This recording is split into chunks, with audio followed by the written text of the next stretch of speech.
More questions tonight on how the Toronto Police Service reports cases to the SIU. This after another officer is charged following a lengthy investigation by the province's police watchdog.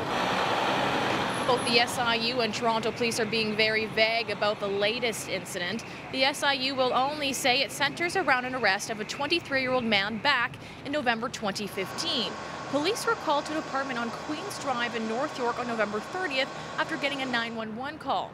A short time later, they arrested a man who was sitting in a taxi. The SIU says the man sustained serious injuries during his arrest, yet the SIU wasn't notified until 11 months later. This, of course, follows criticisms of police's handling of the Defonte Miller case. The 90-year-old young black man was allegedly assaulted with a metal pipe in Whitby in December, but a Toronto police officer who was off duty at the time and his brother were charged only after the teen's lawyer reported his injuries to the SIU.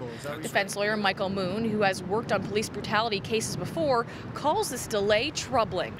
It's becoming increasingly frequent that there's a delay or a failure to report at all, even though under the Police Services Act and the regulations, the police service that has the officer under their care or control or employment, they have an obligation.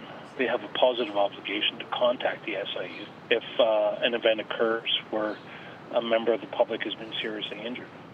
Both police and the SIU would not comment further on the case, saying it's now before the courts. Meanwhile, Constable Joseph Japoljic is facing 1 count of assault and he's due back in court in September. Amanda Ferguson, City News.